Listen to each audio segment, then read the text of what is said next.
Good evening, everybody. Welcome. I'm Jennifer LaRue. I'm the Director of Public Programs here at the Mark Twain House and Museum in Hartford, Connecticut. And I'm so tickled to see such a large and robust and an enthusiastically chatting audience with us tonight. Thank you all for being here. I'm really excited about tonight's program, having spent a little bit of time in a tech run and just now in the green room with tonight's guests, Lionel Shriver and McArthur. And I'll be introducing them very shortly, but I do have a little bit of housekeeping to take care of. And again, keep that as short as I can. First of all, yes, you've all discovered the chat. Keep chatting away, please. It's part of the fun of these virtual programs, and we do know that people have made connections here, and do know that this program is being recorded and will be up on our website in perpetuity. You can come back and watch it anytime you like. Just follow the same link that you used to register in the first place. And the chat remains live forever. So if you come back another time and want to follow up with somebody that you met here or had a conversation with, please do that. However, if you have a question for the Q&A session toward the end of our program this evening, rather than put that in the chat, which is a little harder for us to get our heads around, if you could do me the favor, please, of posting your question down at the bottom of your screen where it says ask a question, that'll make that go so much more smoothly at the end of the program. So thank you in advance for that. While we're looking at that part of the screen, I'd like to draw your attention to that long green bar that says your support is vital to the Mark Twain House and Museum. Please donate here. I know it's been a rough time for everybody. This pandemic has really taken its toll in so many ways, obviously.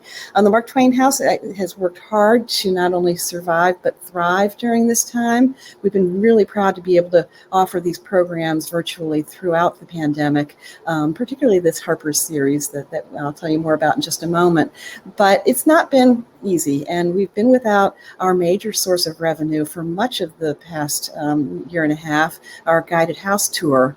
I'm delighted to say that we are back in business offering those tours, and they're selling out regularly, and people are coming in droves. But we've got a ways to go to catch up. Why am I telling you all this? Because we are a private nonprofit organization. We don't receive a lot of state and federal funding. We depend on that revenue from the house tour and other sources, and from donations from people like yourselves. So if you are able to share anything, and $5, $10, whatever you are able to share, I want you to know that on behalf of the staff and the Board of Trustees of the museum, every single penny is deeply appreciated, and every single penny is put to very good use. So thank you in advance for anything you're able to share with us along those lines tonight. Now, we'll talk about this. Lionel Shriver's new book, Should We Stay or Should We Go? Fascinating premise, fascinating form, and it's going to be a great conversation tonight. We had originally not thought that we were going to be able to offer signed copies for purchase, but we are actually. I'm going to get book plates signed. So if you do purchase this, know first of all that you're getting a signed copy, which is not something you get if you just order it somewhere else. And you also are supporting the Mark Twain House and Museum through your purchase. So thank you so much for that in advance, and I know you're going to want to take advantage of that. While we're talking about that, the very top of your chat, and I'll repost it in a moment, I want to draw your attention to a really generous offer that Harper's has made to our viewers. Maybe Jacques can repost it for me.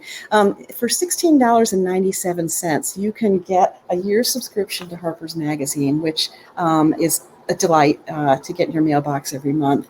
And you also get unlimited access to their extensive archives. We know that Mark Twain wrote for Harper's, or was published by Harper's, so I think that Mr. McArthur is going to talk a little bit about that this evening. Thank you, Jacques, for reposting that. So please take advantage of that wonderful offer. So I've been speaking longer than I wanted to. I'm going to go ahead now and introduce our guests. John R. Rick McArthur is president and publisher of Harper's Magazine and an award-winning journalist and author. Under his leadership, the magazine has received 19 National Magazine Awards, the industry's highest recognition. That is truly impressive. He writes monthly columns for the Providence Journal and in French for Montreal's Le Devoir newspaper. His critically acclaimed first book, Second Front, Censorship and Propaganda in the Gulf War, won the Illinois ACLU's 1992 Harry Calvin Freedom of Expression Award and was also a New York Times notable book. So thank you for being here with us this evening, Rick. And Rick is going to be in conversation with Lionel Shriver, whose fiction includes The Mandibles, Property, the National Book Award finalist, so much for that, the New York Times bestseller, The Post-Birthday World, and the international bestseller, We Need to Talk About Kevin, which was adapted for a 2010 film starring Tilda Swinton. Her journalism has appeared in The Guardian, The New York Times, The Wall Street Journal, and many other publications. She's a regular columnist for The Spectator in Britain and Harper's Magazine in the U.S. So I'm going to bring them both on screen. It's going to take me just a second to reclaim them. And I hope you will all join me in giving a great big Mark Twain House welcome to Rick McArthur and Lionel Shriver. Thank you for being here with us this evening, both of you. Honor. Thanks for having us. My pleasure. So, Rick, you're going to let me know when you want me to come back to help with the questions and answers? Absolutely. All right. And we'll give you a chance to ask a question too, Jennifer, as long as it's not about you know what. Okay, I know. Okay. I'm going to sit back and enjoy, and you two enjoy as well. Thank you. So I'm going to start out asking Lionel to sum up not the plot of this novel, this ingenious novel, but the premise, unless you want me to do it for you. Because the nice thing about this novel, should we say or should we go, is that I can't give away the ending because there are 12 different endings. Mm-hmm. And that makes it a challenge to read. In fact, to tell you the truth, I read it, I skipped chapters, and then I skipped to the end, and then went back and read the whole thing through from the beginning, because it doesn't have to be read normally, which I find also absolutely fascinating. But the more pressing question, once she gives you the premise, I'm assuming you're gonna summarize it for us, mm-hmm. is I want to get into the politics of this, because Lionel and I have our connection goes back to a political premise, which many people find contemptible in this day and age of, well, it's not just old-fashioned iconoclasm. It's in Lionel's case, it's outright orneriness. In my case, it's sort of a matter of principle. And we both write for a... Oh, I love that formulation, Rick. Right. You're writing out of principle, and I'm just ornery. Right. But we both write for a right of what Americans would consider a right of center British weekly, The Spectator, but we both consider ourselves liberals. Now, this is all going to come into play when you understand better the plot of the novel. Do you want to start with Cyril and Kay and explain what the pact that Cyril and Kay make at the beginning, before we have all the different endings? Well, this is a couple whom you meet in their early 50s. They both worked for the National Health Service in Britain, and the wife's father has had ruinous dementia, has finally died. And meanwhile, of course, they've seen plenty of worse for wear patients who were past their sell-by. And between the two, they reached the conclusion that beyond about the age of 80, everything is pretty downhill. And so they resolved to go out in style at the time of their choosing, which is the wife's 80th birthday. That's a long time in the future. And so a suicide pact that you're not going to enact for almost 30 years, it has an abstractness and is a little too safe. But they're in Lionel Shriver's hands, and unfortunately, that means that you turn the page and basically it's her 80th birthday. So wham! And what did they do? So the rest of the book is a working out of different solutions to this problem. Do they go through with it? Does one of them go through with it and the other not? if they don't go through with it, what happens? What kind of a life do they have after 80? Does it end up being every bit as horrific as they feared, or does it end up being quite pleasant, and they would have made a terrible mistake to quit when there wasn't really that much wrong with them physically?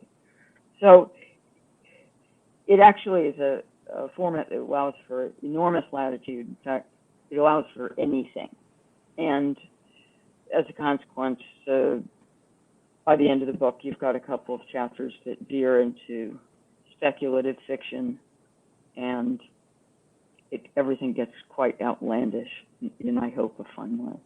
It's a morbid premise, I grant you, but actually I think it's one of my funniest and most enjoyable books. Yeah, I laughed out loud several times, but I hasten to make the distinction between Lionel's characters making a suicide pact, a mutual suicide pact, while they're drinking, red wine, and they're, I guess, would you call them upper middle class or middle class by British standards? I don't know, probably by their latter careers, they're upper middle class, but Upper at the middle time class. you meet them, they would be merely middle class, because the NHS doctors and nurses didn't used to be paid very well at all. But after Tony Blair came in, they were quite well remunerated. So, yeah, stick with them and they'll have more money. Yeah, but they come to a kind of a congenial and civilized decision. This has nothing to do with elderly homicide that you've read about in Harper's a couple of years ago. We had a really grisly piece about people who kill their spouses out of despair because the spouse has had a paralyzing illness or is dying of cancer. It's absolutely a wreck, and they can't. And there's no assisted suicide. It's not legal in their state. It's murder. It's murder, or they can't afford it.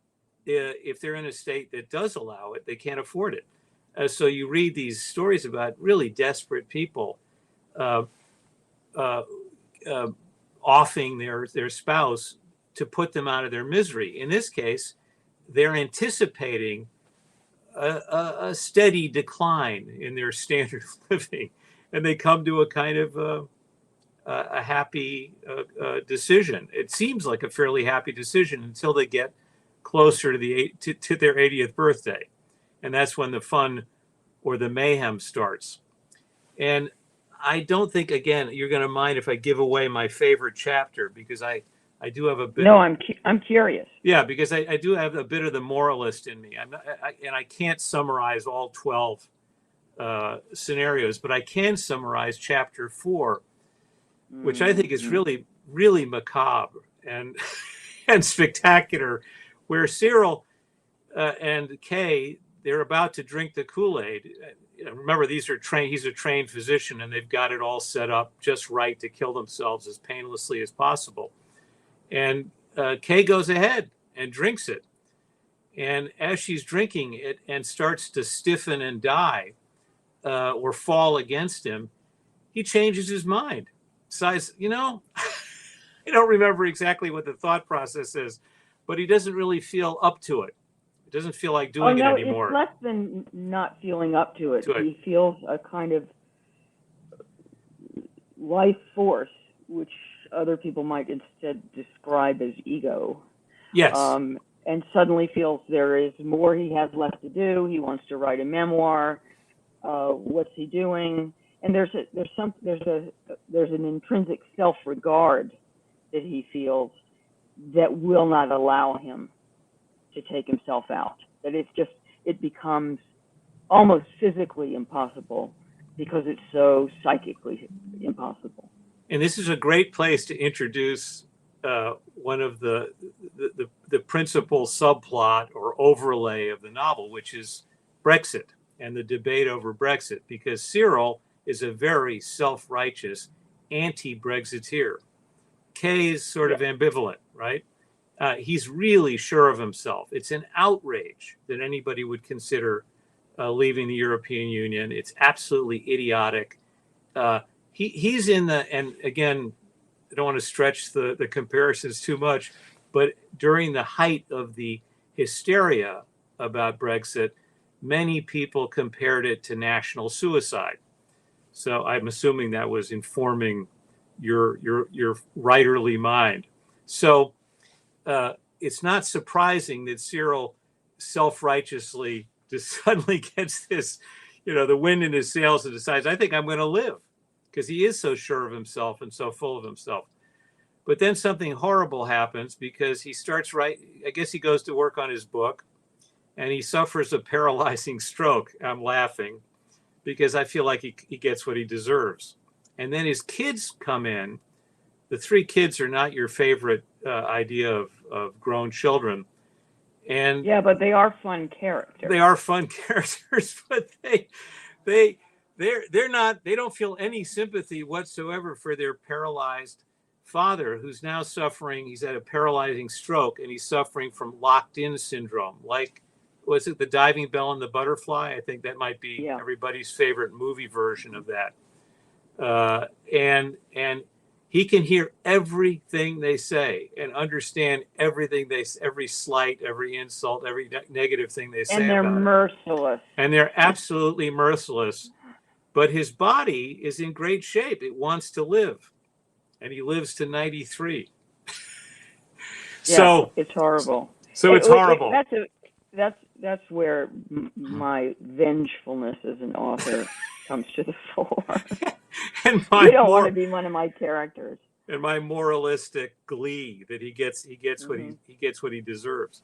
So my question is, though, now that I've introduced Brexit, how much of this was inspired by Brexit? I mean, a novelist has an idea in their head. It can come from a lot of different places, but did the political angle come before the fictional angle, or did the fictional angle attach itself to Brexit, so to speak, the Brexit debate? Because as you should all know, Lionel had very controversial pro-Brexit opinions during the height of the debate, and took a lot of abuse for it. Along with abuse for every other opinion I hold. So. Yeah, okay. Big deal. No, I did not get the idea for a suicide pact from Britain leaving the European Union. I think that's a bit of a leap. Actually, a friend of mine mentioned to me that she had no intention to live beyond the age of 80. And it set my imagination going, because she was already 60. And she's a serious person, not a whimsical person. And I couldn't help but wonder what would happen when she actually comes to the age of 80. Will she act on it? Or will that just seem like, oh, that was just me at 60? Yeah. And that sort of made me spin forward this idea of multiple universes, multiple endings, because there were many different ways that might work out. Brexit weaves in and out of the story, and I don't want to give the impression that it does so in a dominant way.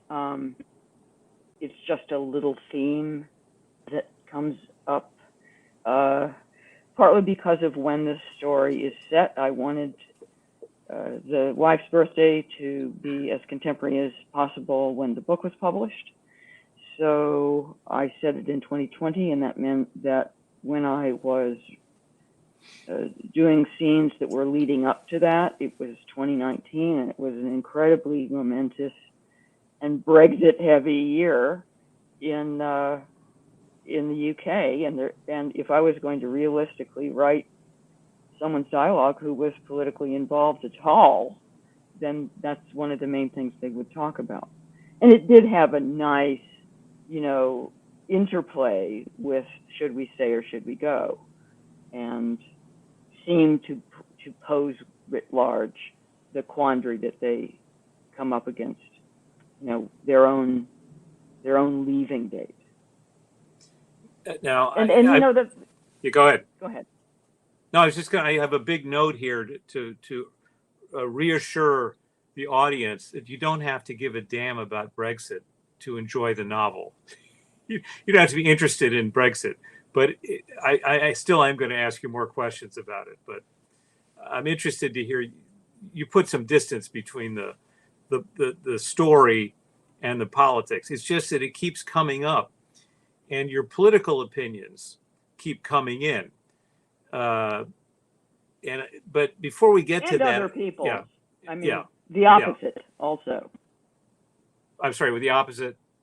I mean, often the opposite of my opinions. I mean, The opposite, Cyril yes. is the ideologue of Right. the couple, and he has very firm views on everything, and Right. they aren't mine.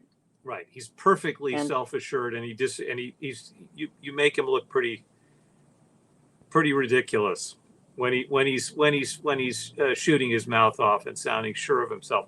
Whereas Kay, she's a liberal. I mean, she's kind of open-minded. She's willing to listen to both sides, and depending on the ending, she comes out different ways. Sometimes she's pro-Brexit, sometimes she's anti-Brexit, which I like. But what I want to ask you about as I reassure people that you don't have to be interested in the political side of it, even though I'm laughing at some of the scenes, I am also horrified by some of the scenes. So I wanted to ask you if you did any real reporting. In other words, how well do you know Journey's End, one of the awful upscale nursing homes we visit in the novel, and how well do you know the downscale one, the name of which I've forgotten, the one you get sent? Close of day cottages. I'm sorry, what? Close of day cottages. Yeah, Close of Day Cottages. It's funny, but when you read it, it's not so funny. It's pretty horrifying.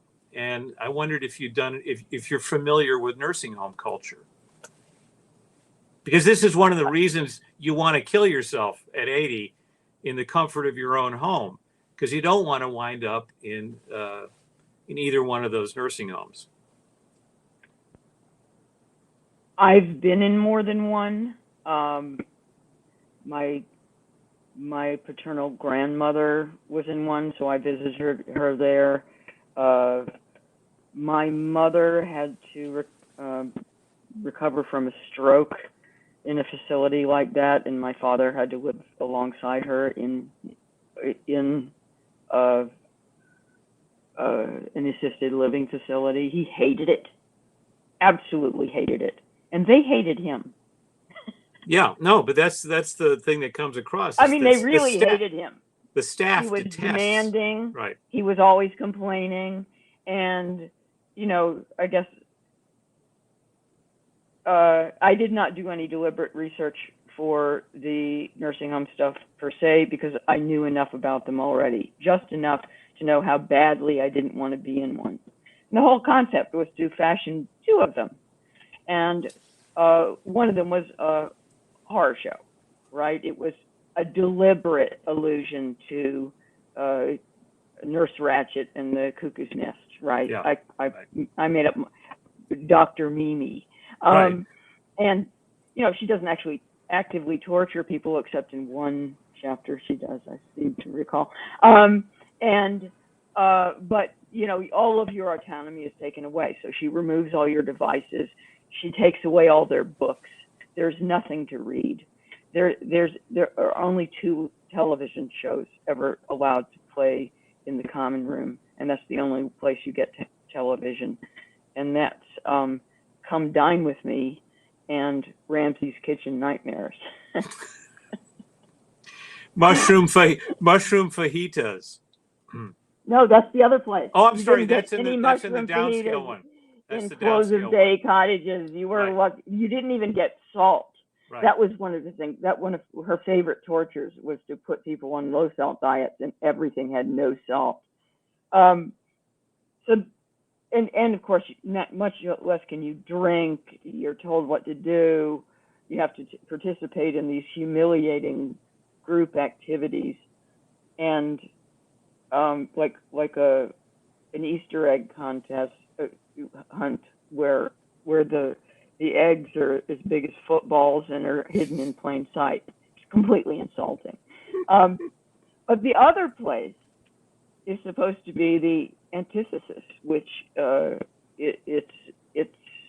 it's beautiful. It's right on the coast. It's so you can walk on the beach. They have every kind of facility. They have a swimming pool and an elaborate gym and rowing machines, and their cafeteria is more like a restaurant. And you order as you would from a restaurant. Your wild from fajitas, and it's meant to be maximally civilized. The trouble is that they're not as different as they might seem because, a nursing home is a nursing home. So even when they enter this Journey's End, which is really posh, unbelievably expensive, and with considerate staff and good medical care, and you get to drink wine. One of the standards that any nursing home I enter will have to meet. But it's still depressing because they have sidelined themselves. They enter that home too early. They're preparing too well for their old age, too well. So that means that they're giving up too much of their real life for the tranquility and luxury at the end of them, and it doesn't end up feeling all that luxurious. I thought it was kind of interesting. Yeah, that's one of your living death scenarios. There's lots of references, or there's one reference which I underlined somewhere in here about wanting to avoid a living death. Forcing it past your natural lifespan of happiness or potential happiness. Mm-hmm. But Journey's End, as good as it seems, is a kind of living death. But to go back to the downscale nursing home, what's it called again? The cottages. Close of day cottages. Close of day cottages.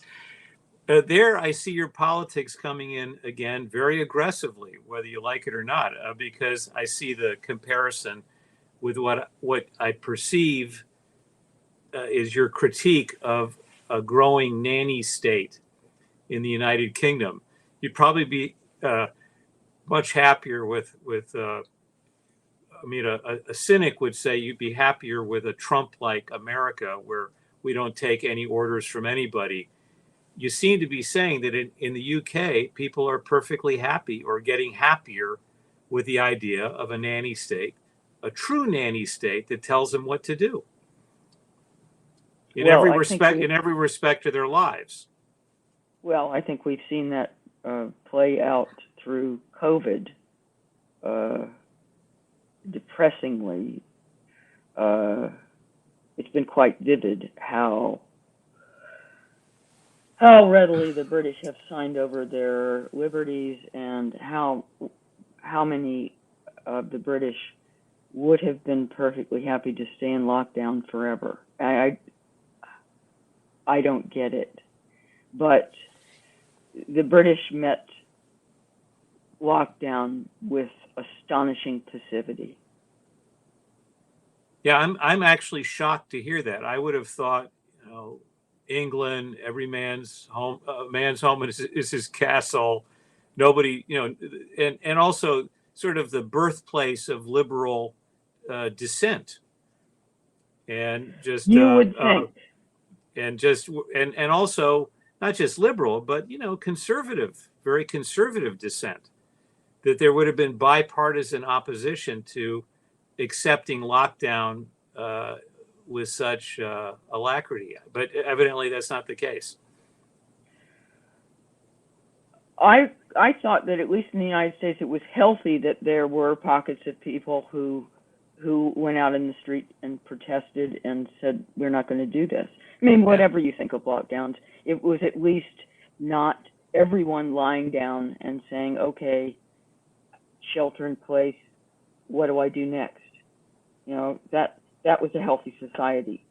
that there were at least some people who questioned whether or not this was the right thing to do, and whether or not government had the right to deprive you of your liberties to that extent. In Britain, there was virtually nobody. Now, there's a tiny cadre of people, and I know almost all of them. They're my friends. Yeah. And pushed back, mostly in print. Yeah. But that was rare and frowned upon. And for the most part, I think one of the problems is that the British are fanatics about following rules. They love rules, and they love obeying them, and they love obeying them to the letter.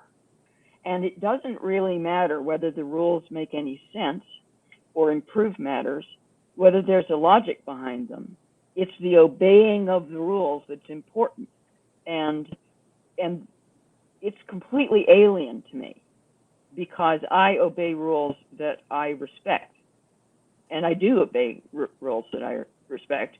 But if I think there's no sense in it, I'm disinclined to obey, unless I'm going to get into such terrible trouble that it's not worth it. I mean, I'm not a complete nut. So I am self-protective. But it was pretty horrifying to see the country just roll over. And they would have done anything. You know? They basically didn't do anything. So whatever the government told them, that was fine. And it was all to save the NHS. Right. And there again, it's supposed to save you. Right. But there again, we get into your, what I consider your excellent sense of irony, in that Cyril, the arch anti-Brexiteer, is all about, he's always thinking rationally about the survival of the NHS. So one of his arguments for committing suicide is to, what do they call it? To fight bed blocking. Yes. And bed blocking is, right. I should explain for our American audience. The NHS is very poorly integrated with what they call social care, meaning care for the elderly. And so old people will get some kind of crisis medical situation, and that crisis will pass, but they're not capable, or at least yet, of taking care of themselves.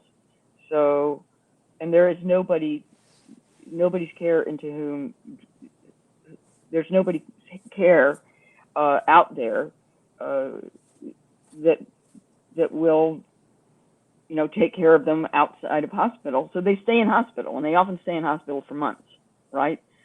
And those are bed blockers. And there are enough elderly people occupying hospital beds that really ought to be going to younger patients, that huge numbers of important operations get canceled because there literally is no bed to put a post-operative patient in. So it's a real problem. In fact, everything mentioned about this service in that book is real as sin. Don't be a bed blocker. That's really his slogan.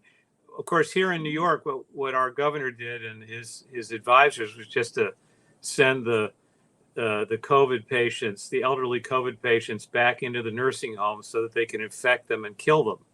So we had Britain thousands. did exactly the same thing. They did? Britain really? did exactly the same thing. Okay.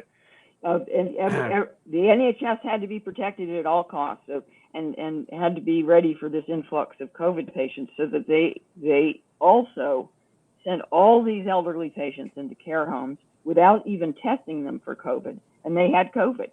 Yeah. So that's why a huge proportion of the deaths in the UK were in care homes. Yeah, they got Cuomo on the wrong crime. But I do want to get back to the novel itself, and not too, because the politics fascinate me. I can't help myself. Mm-hmm. But you are confronting, or you're asking your readers to confront various scenarios of how to approach death. And I mean, these are profound questions. You portray the dilemma and the to the extent that Kay and Cyril get philosophical. Well, they don't get that philosophical, but it does force the readers to think seriously about death and about how you want to die. And that's an off-putting subject for a lot of people, but it's one that inevitably you have to start thinking about as you get into your 60s and 70s. So do you have any thoughts about it, for yourself or your friends? You say you have your friend who's 80. Have you or not, who's already decided she's going to top herself, as you say in England, when she's 80? Mm-hmm. Do you have discussions around the dinner table with friends about this, or do you wax philosophical with your friends? What's a proper end of life? I find most people still don't really talk about it. They like the idea of talking about it, but they don't. I mean, it's very hard to confront head on. I don't have any neat answers. Finishing this book didn't provide me any more clarity than I had when I went in. I'm afraid I'm underselling my novel, but it's a reflective novel and it's a funny novel, but it is not a novel that comes at you with, handy homilies. There are no homilies. And in fact, one of the running themes of the book is, God laughs when men make plans. The plans don't ever work out the way they're supposed to. Or, something comes from the outside that you're not expecting, and everything changes. And that's, the truth is that the very end of your life is the hardest part of your life to plan. You have no idea what kind of shape you're going to be in at any time. And this is true always, of course. We could wake up with a tumor, but it becomes more likely when you're 85 than when you're 25. So you don't know your health. You don't know what kind of mind you're going to have. You don't know whether you have to plan for Alzheimer's. One of the only things you can do is plan your finances, and even that's shaky because along can come a financial crisis, and then all the money you'd been saving up for your incredibly comfortable retirement is destroyed. I'm sure that's what's in the offing for me. In fact, that's one of the things that comes up in the book.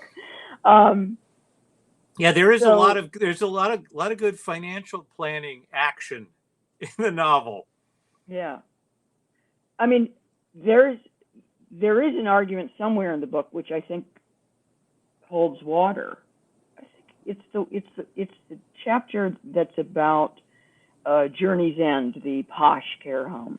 Right. And Kay is reflecting on whether or not they might have been better off to just not plan anything and live as long as they could in their house that they love and hanging out with their friends, and not these people who are residents and they just have to get along with, and have their wine and their sherry and their good times until they absolutely can't do it anymore. And that's probably what I'm going to do.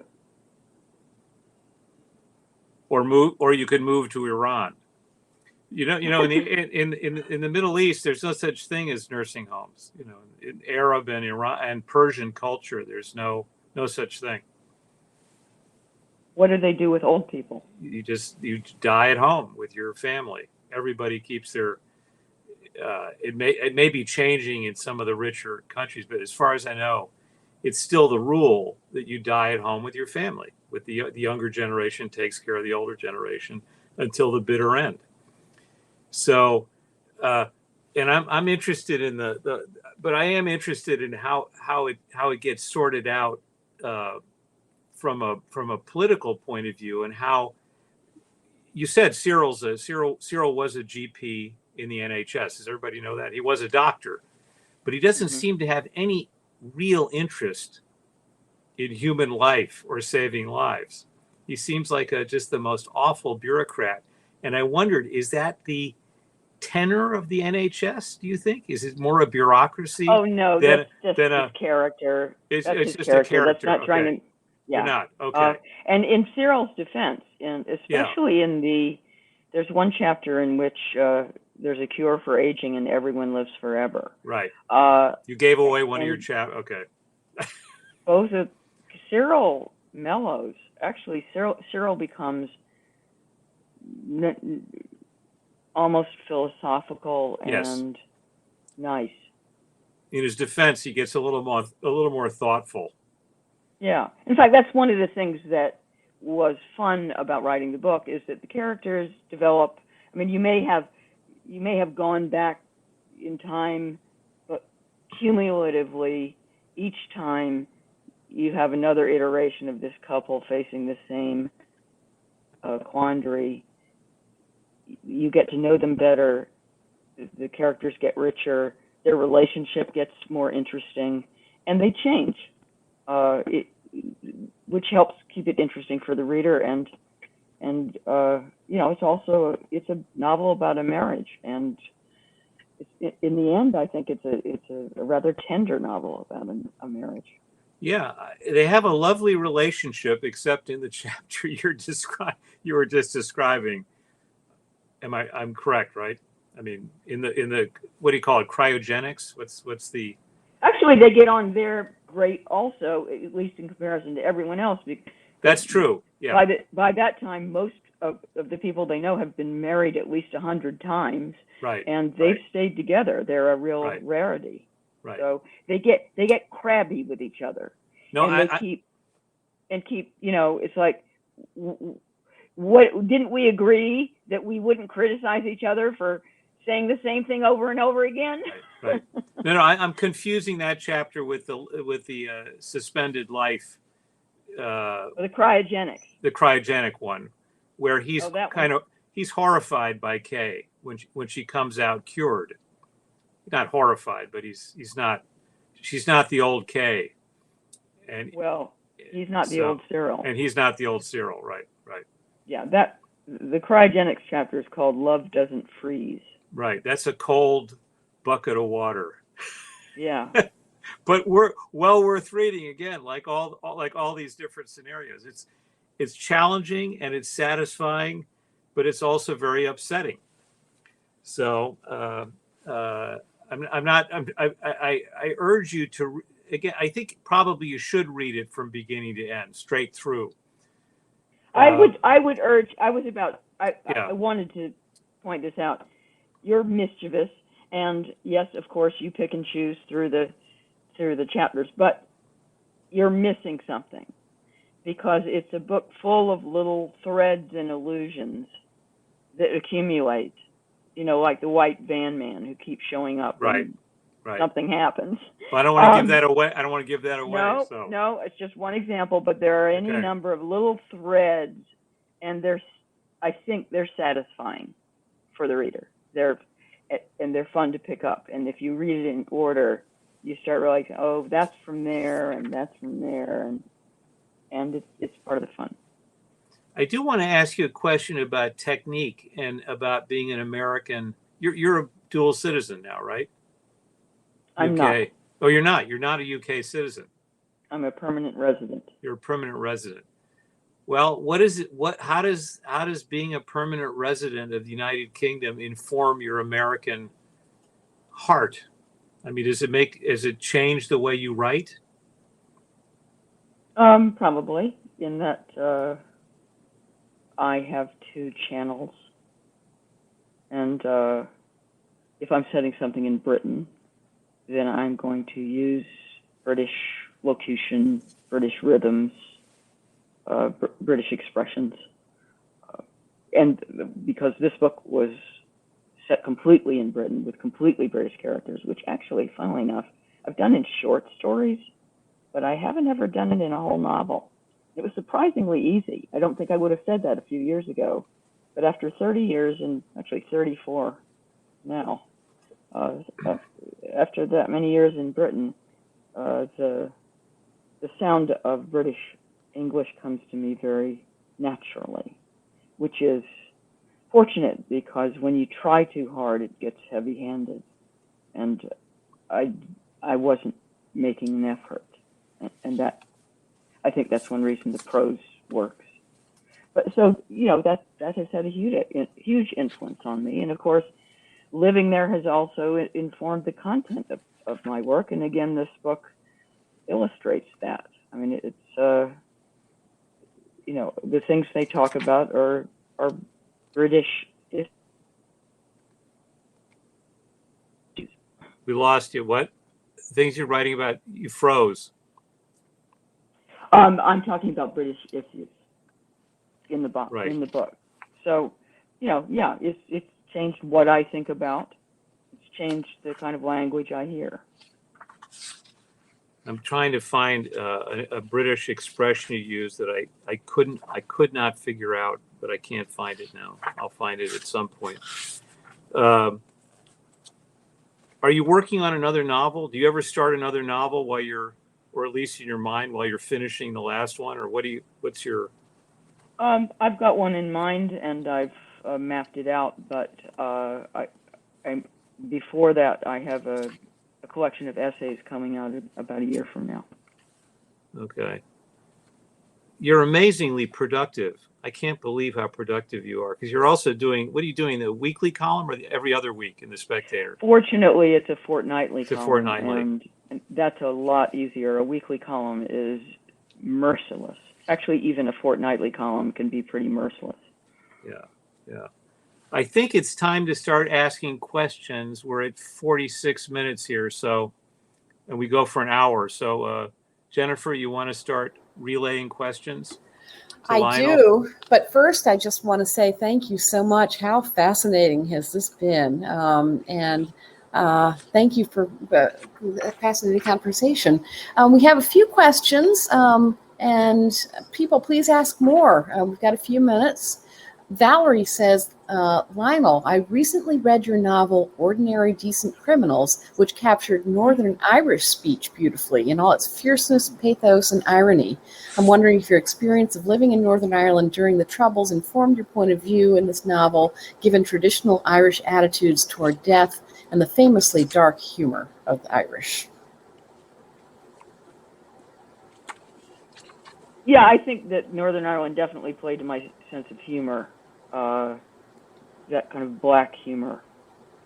It was there already, but it was nurtured there. I don't think that the Irish attitude toward death influenced me enormously in this book, to be honest. But that was a very important time in my life, intellectually and politically. I think it's where I grew up. I think it's where I formed my first genuinely independent political opinions. I grew up in a traditional liberal democratic household, and it's not that I've forsaken all those principles, but I've picked and chosen among them. And in some ways I've become much more Old Testament. That's what Northern Ireland did to me, was become more Old Testament. It's just, it called me to some pretty primitive first principles, that murder is bad, and it's a bad way to get your way. It's evil. And I really thought the paramilitaries were evil, and that included the IRA. I wasn't snowed by those people. And I found them personally repellent.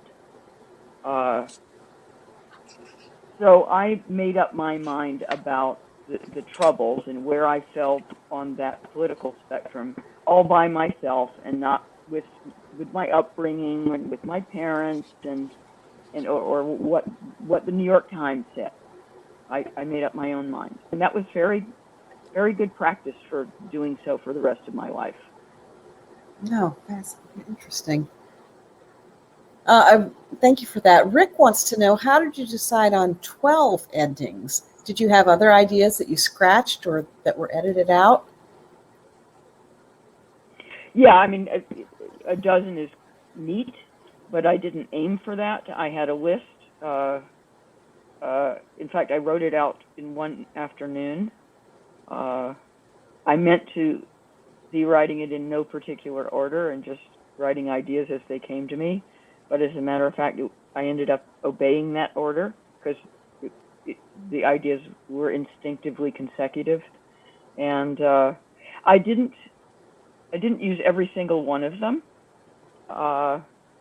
And in a couple of instances, I combined ideas, which was especially useful. But I was surprised by how much I adhered to my original plan. Now, the fact that it was 12, well, that's just how it worked out.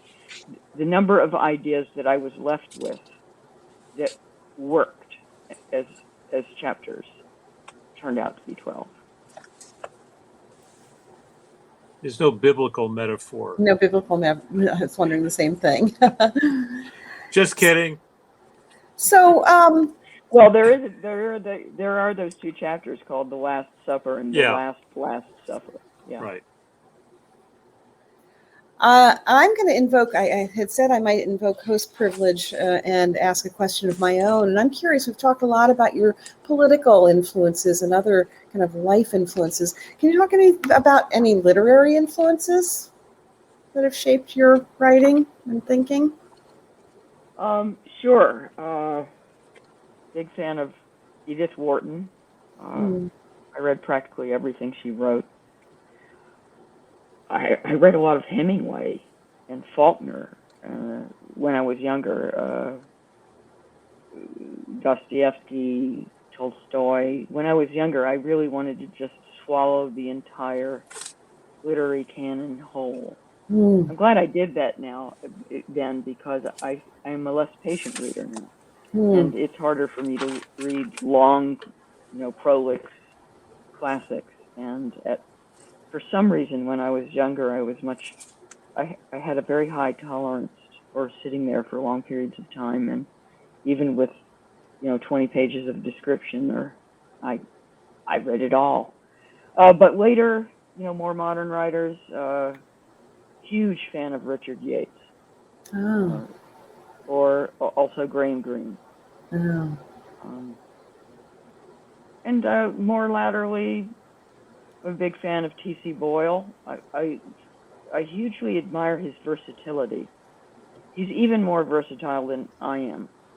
And I strive to be versatile, right? But he's ventured into forms like the historical novel that I've never tried. And he's a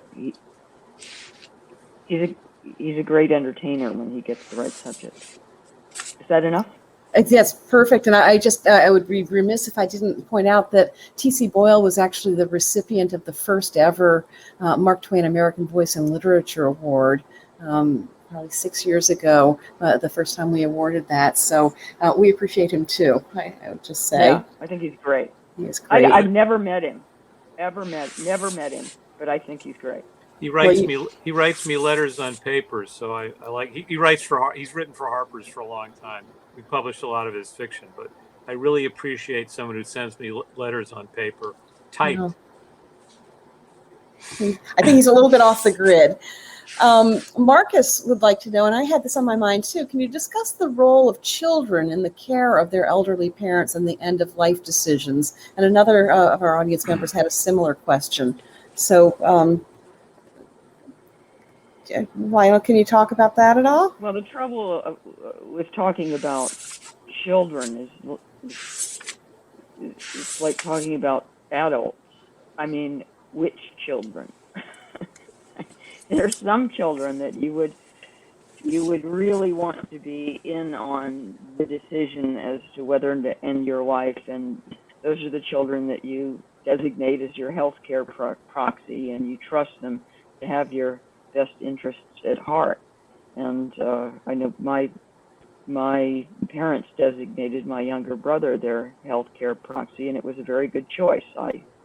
I would entrust my life to my younger brother. He's responsible and thoughtful and takes great care and would never make a decision lightly, or much less would he ever make a decision in order to get his mitts on some money, right? So that's the kind of person that you want involved in end-of-life decisions. But then there are other kinds of kids. Very unlike. Those are the kinds in my book. Very unlike this Cyril and Kay's kids in one of the chapters. It's a nightmare. They become collaborators with the nanny state. That's which I like. I like that too. That the kids take over, and they basically lock them up and throw away the key. So yeah, it's a nightmare. Thank you. It does. Victor, I'm sorry. Go ahead. Go ahead. No, go ahead. No, you go ahead. I was going to pose another question, but you had a follow-up. Please do. Pose another question. Well, Victor would like to know, Lionel, is there a literary challenge that you still plan to tackle in your future works? Something you haven't done yet? I don't know. Good question, actually. I've still never written an historical novel, and I don't know whether I will. It's a lot of work. I admire people who do it well. I wrote plays when I was in college and graduate school, and have never gone back to it. So nor have I ever tried writing a script for one of my books. So those are things I've never really done as a grown-up.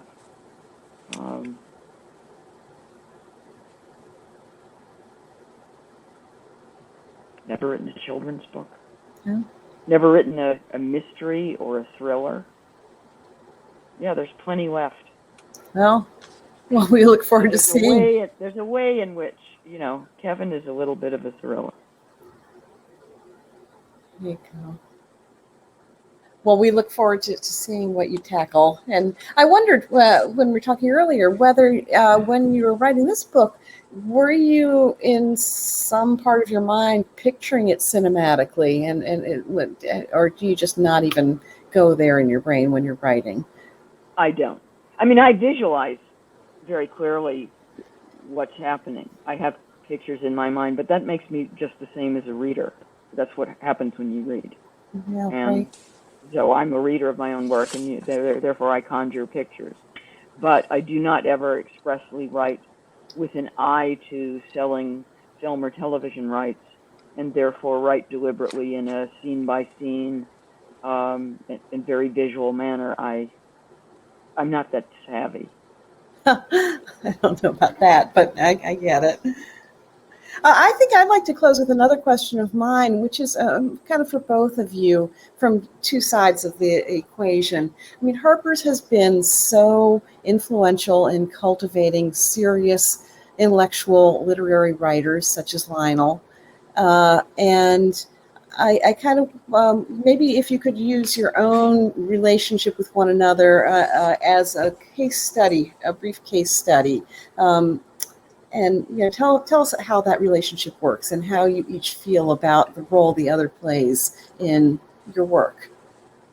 Well, I don't know how much this plays into it, but we grew up, we're almost exactly the same age, and we went to basically the same college, and read Western civilization, so to speak. We took it seriously, and don't want to get all sentimental, but they taught us to think critically, and we took it seriously. And so skepticism comes. I was joking when I said that Lionel was just ornery. It comes with a set of principles and tenets about thinking for yourself and challenging orthodoxy. And it's not surprising that we met each other. I don't remember her from college, but we met each other through a magazine, The Spectator, that still respects the idea that a citizen or a thoughtful person should think critically and challenge orthodoxy and ask questions. So when I solicited Lionel to write the Easy Chair for Harper's. She only did it for three columns, but they were great columns. Four columns. I did it for a year. I promised I'd do it for a year. 4 columns. And the highest tribute that was paid to her was because, as you can imagine, New Yorkers were, again, and I wrote a piece making fun of this, of the reaction to Brexit when it actually passed. The horror among the New York intelligentsia that the British had been so stupid, so suicidal as to vote for Brexit. And I remember I was talking to my physician, ironically, my family doctor, or my personal doctor, and he's a conventional liberal. And he said, I said, what have you read in Harper's lately that you like? Because I know he subscribes. He said, well, Lionel Shriver actually almost had me convinced that Brexit was a good idea. I said, whether you're convinced fully or not, that's exactly the idea underpinning all of liberal society. And I thought our most recent version of Western civilization. I don't know. Maybe I've said too much. Go ahead. No, it's fascinating. So that's why we see eye to eye. Well, I recognize Rick's another rebel, and he doesn't like being told what to do or what to think, and I respond to that. Yeah. And also, he let me write about what I wanted. Yeah. And there wasn't a lot of editorial interference in the content. The only editorial interference I got from Harper's was from the fact checkers, who were, well, in one case in particular, was out to undermine my case by nefarious means. Oh. It's the little people who can do you. Yeah. But at Harper's, the writer is king or queen, so you get to say what you want. And this goes back to Twain and his great sponsor, William Dean Howells, and who's a sort of it's part of the DNA of Harper's Magazine. Very much goes directly back to Howells and his influence on the magazine. And the idea that we're living in we really are living in a time of orthodoxy and of, it's such a cliche to call it political correctness. But we are living through a period of political correctness and political orthodoxy that is suffocating, and you'll hear a little bit of that in the novel too. But in Lionel's novel, there's some protests against that. Speaking of which, I cannot imagine that if you had not already made a decision to purchase this book before this talk tonight, you have not decided to do it. I see that Jacques has posted the link again, and you can remember you get a signed copy, and your purchase does support the Twain House. So you two, this has been one of the most interesting conversations I've taken part in such a long time. So thank you both for sharing so much with us. And so Rick, you've been to the Mark Twain House before, but Lionel, you have not? No. Everyone needs to go to see the typesetter. What was it called that he that he bankrupted himself with? The Page Compositor. The Page Compositor. Yeah. An early computer, basically. It was, yeah, and he just put his money on the wrong machine, but he had other good qualities, so we still love him. But we like to say that the Mark Twain House is a writer's home and a home for writers, and we love the idea that you both are now in that circle of writers, and we do hope that we talked about this earlier, Rick, come see us in person as soon as it's possible. And Lionel, we want to give you the grand tour and take you up into collection storage and show you neat stuff. So hopefully we can plan that for maybe your next novel. It's a date. All right. But buy this one. I urge you to buy this one. It's a really great novel. Really, really good. Thank you both so much. And yes, Jacques is posting that tomorrow night we have William Kent Kruger and Kristen Hanna talking about William Kent Kruger's new book, Lightning Strike. So hopefully people will be able to join us. And yes, Peter has pointed out that the subscription link for the Harper's subscription is not working. We're going to fix that. So I will send an email out to everybody once we've got the link fixed. So thank you for letting us know about that. Lionel and Rick, thank you so much. It's been a wonderful joy to spend the evening with you. Thank you. I've had a great time. Good. Me too. We'll see you next time then. Good night, everybody. Thanks for your great participation. Thanks for coming.